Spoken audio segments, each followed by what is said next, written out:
Hi students, myself Vivek Surjan teaching you science subject in Chandrakant Paddy Central School, Kalburgi. Today we are going to discuss about the chapter metals and non-metals. This is the part 3 session. In this session we are going to see about the what happens when metal reacts with water. So to understand this concept, they have taken an activity for you. In this activity they have taken two test tubes. In one test tube they have fixed with the rubber cork, and another one test tube is taken in the beaker which is filled with the soap water and some glass wool soaked in water, and some metal sample also they have taken in this activity. So what they will do means, so they are going to burn this glass wool soaked in water. You can see in this picture glass wool soaked in water. So they are burning with the help of burner. So this, whenever this glass wool soaked in water get heated, it start liberating this one steam to the metal sample. So when metal sample starts heating, it will releases hydrogen gas. That hydrogen gas will comes in the form of bubbles. You can see in this another test tube also. Okay. So metal reacts with water and produces a metal oxide and hydrogen gas. So whenever the metal reacts with water, they will produce metal oxide and hydrogen gas. So metal oxide that are soluble in water dissolves in it to further form metal hydroxide. So what happens means, initially metal reacts with water, they will form metal oxide and hydrogen gas. This metal oxide, when it is going to be dissolved in water, it is going to form metal hydroxide. Metal oxide when reacts with water, they are going to form metal hydroxide. But all metals do not react with water. Only some metals will react with water.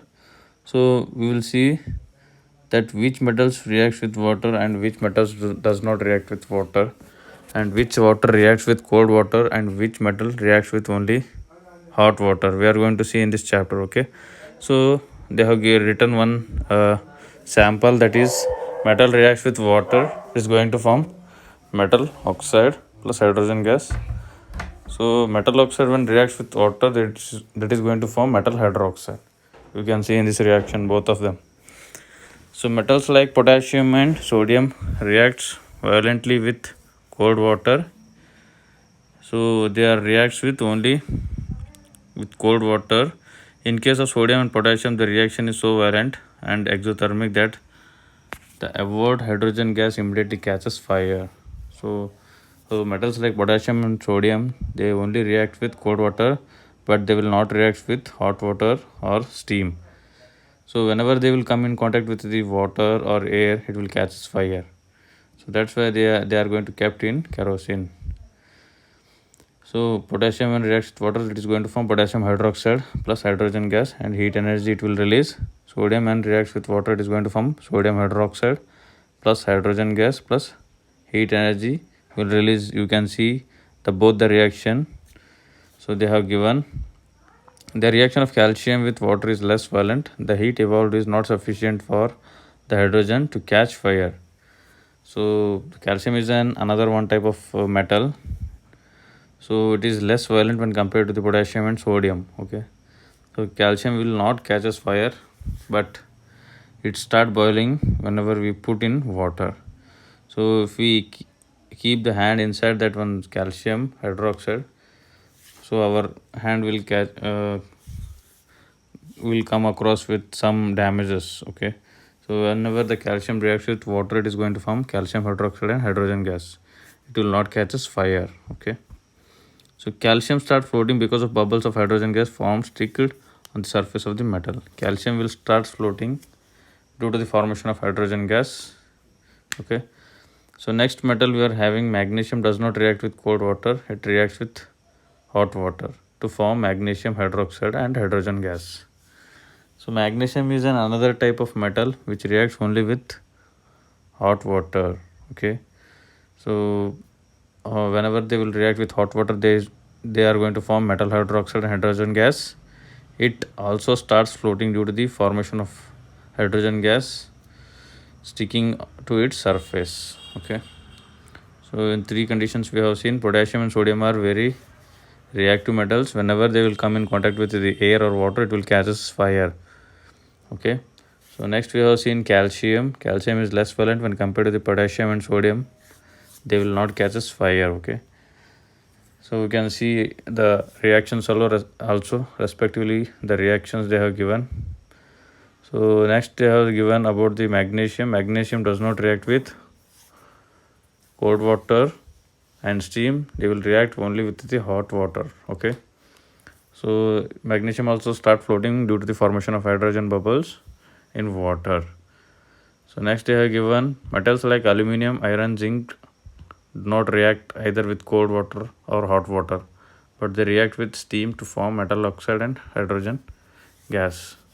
See, metals like aluminum, iron and zinc. You have seen the iron example. They will does not react with hot water or cold water, but it will react only with the steam. Okay.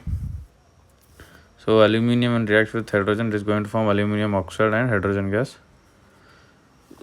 Whenever the iron reacts with the hydrogen water or steam, it is going to form iron oxide and hydrogen gas. So metals such as lead, copper, silver and gold do not react with water at all. So metals like copper, lead, silver and gold, they do not react with water.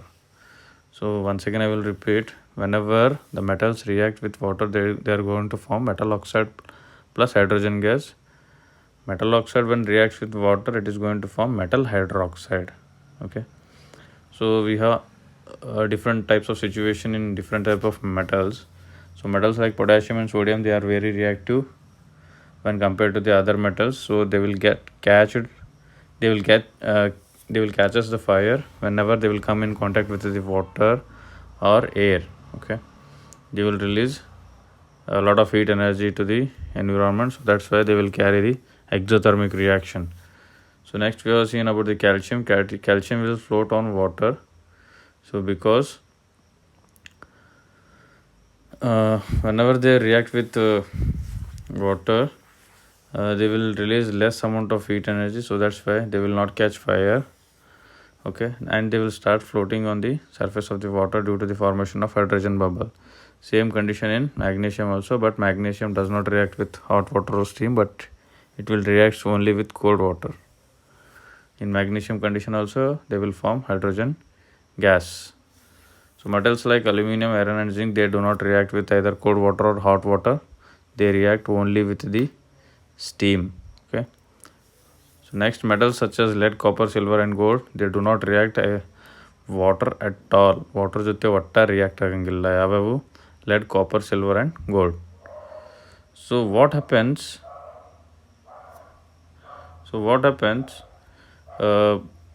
when metal reacts with acids? So metal reacts with acid, they are going to form salt and hydrogen gas. So we already learnt about the metals react with acid, they will give salt and hydrogen gas. You know that one. So you can see the different types of metals. Whenever they react with dilute acids, they are going to form salt and hydrogen gas. Okay. So in next session we are going to see about the next one, this one, how do metals react with solution of other metal salts, and we are going to see about the reactive series in the next video. Thank you guys, take care, have a nice day, bye.